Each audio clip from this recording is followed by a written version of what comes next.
अरे वालेकुम सलाम तो बोल दो, मैं सलाम वालेकुम कह रहा हूं।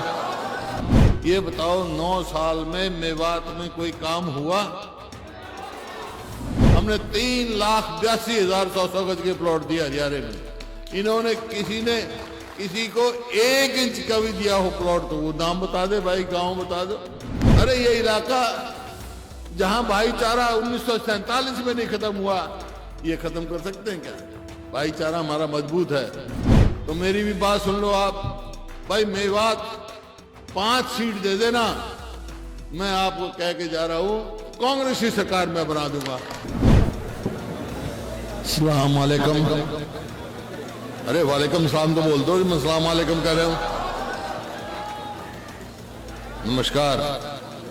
देखिए आप बहुत देर से बैठे, ठंड का भी समय है और सभी साथियों ने अपनी तफसील से आपसे बात करी है और मैं समझता हूं हम कोई करें ना करें, आपको सब इल्म है इस बात का कि 9 साल में क्या हुआ और पहले कांग्रेस की सरकार थी जब मेवात का क्या हुआ। मैं सिर्फ 1-2 सवाल पूछूंगा आपसे भाई, और सही जवाब देना मेरे को। 9 साल हुए हैं बीजेपी की सरकार को हरियाणा में और केंद्र में, और यहां बीजेपी जेजेपी की सरकार चल रही है। अब आप ये बताओ 9 साल में मेवात में कोई काम हुआ? फिर कोई बात करने की जरूरत ही नहीं जब आप सब समझते हो इस बात को कि आपका विकास किस पार्टी की सरकार में हुआ। बस यही बात है। देखिए 2014 में हमारी सरकार गई और बीजेपी की सरकार आई। तकलीफ इस बात की है मेरे को, मेवात का तो है ही, पूरे हरियाणा की बता रहा हूं। पूरा हरियाणा कहां से कहां पहुंच गया 9 साल में। 2014 में हरियाणा प्रति व्यक्ति आय में, प्रति व्यक्ति निवेश में और कानून व्यवस्था में, नौकरी देने में, खेल और खिलाड़ियों में पूरे देश में नंबर 1 था 2014 में। आज किस चीज में नंबर 1 है भाई? आज मालूम है किस चीज के? ये मेरे नहीं, सरकारी आंकड़े। किस चीज में नंबर 1 है हरियाणा? आज है बेरोजगारी में, महंगाई में, अपराध में। अपराध ऐसा लगता ही नहीं, ऐसा प्रतीत होता है सरकार है ही नहीं कुछ।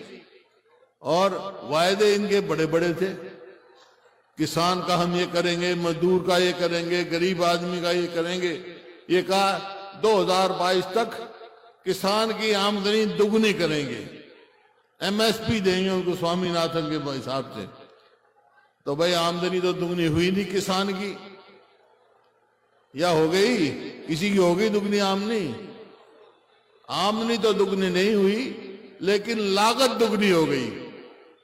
डीजल का भाव कहां से कहां पहुंच गया, खाद का भाव कहां से कहां पहुंच गया, कीटनाशक दवाइयों का भाव कहां से कहां पहुंच गया, बिजली देख लो। तो लागत तो दुगनी हो गई, आमदनी दुगनी नहीं हुई। गरीब आदमी का, दलित का जो हमारी नीति थी भाई 100-100 गज के प्लॉट देंगे, हमने 3,82,100 गज के प्लॉट दिया हरियाणा में। इन्होंने किसी को 1 इंच का भी दिया हो प्लॉट तो वो नाम बता दे भाई, गांव बता दो। इसी प्रकार से एक कलम से हरियाणा सरकार पहली सरकार थी पूरे देश में जिसने 20 लाख गरीब बच्चों का वजीफा मंजूर किया था। 20 लाख बच्चों का, पहली से लेकर ऊपर तक, वो भी इन्होंने कर दिया। 100-100 गज के प्लॉट भी बंद कर दिए, किसान भी। तो कोई भी वर्ग, कोई भी जमात इनसे खुश नहीं है, किसी का किया ही नहीं। नौकरियों की देख लो, एक चला रखा है इन्होंने कौशल रोजगार निगम। उसका क्या काम है? जैसे कैप्टन साहब बता रहे थे, केंद्र सरकार ने चला दिया वो अग्निपथ, अग्निवीर, और इन्हें चला दिया कौशल निगम। कच्ची नौकरी पेंशन नहीं होगी, लगेगा कच्ची नौकरी। हमने अपने समय में ठेकेदारी सिस्टम बंद किया था, पक्की नौकरी देने की बात कही थी।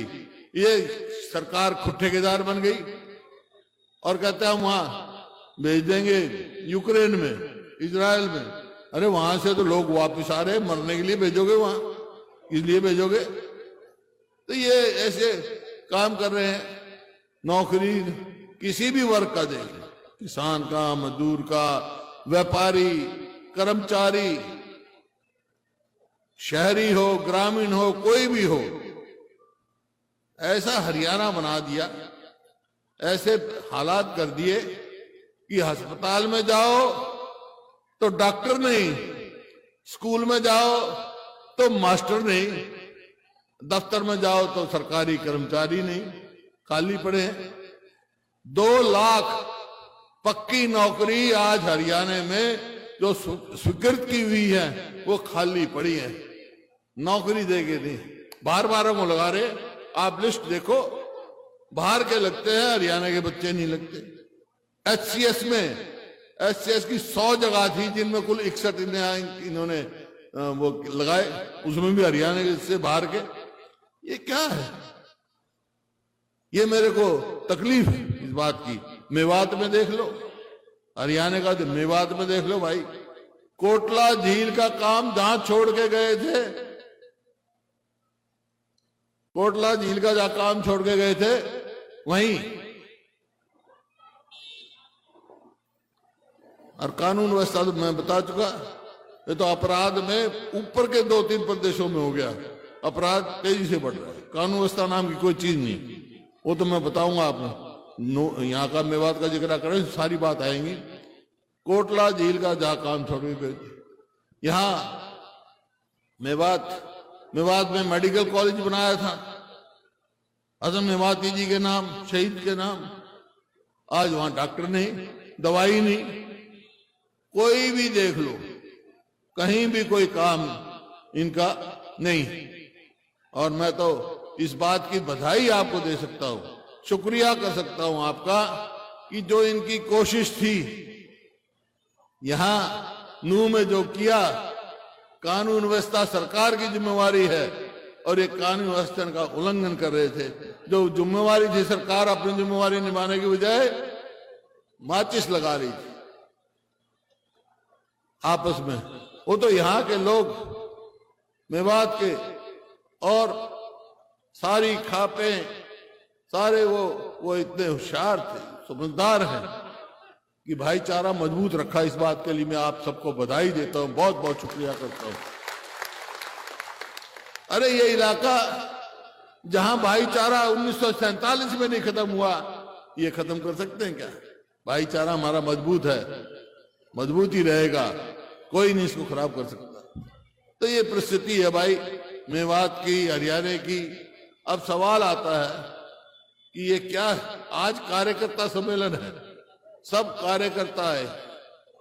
आपको नव वर्ष की तो शुभकामना है, लेकिन ये कार्यकर्ता वर्कर मीटिंग नहीं रही है, तो पूरा इजलास कर दिया, पूरा जलसा कर दिया, पूरी रैली कर दी। जिधर से देखो, इस बात की मैं आपको हार्दिक मुबारकबाद देता हूं कि बहुत अच्छा।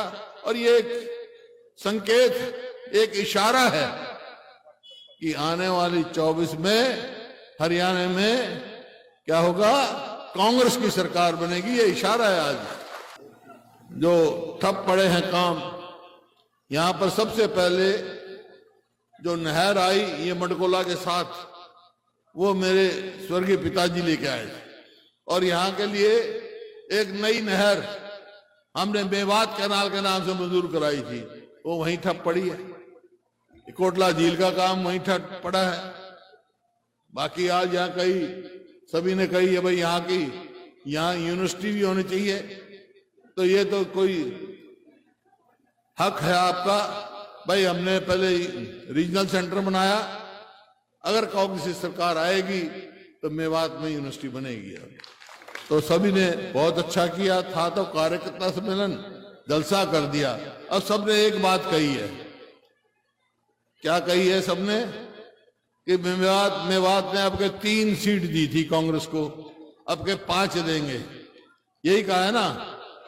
तो मेरी भी बात सुन लो आप भाई, मेवात 5 सीट दे देना, मैं आपको कह के जा रहा हूं कांग्रेस की सरकार मैं बना दूंगा। मंजूर है? मंजूर है? लड़ने तैयार है? हाथ खड़े करके बताओ मंजूर है? बहुत बहुत धन्यवाद। जय हिंद।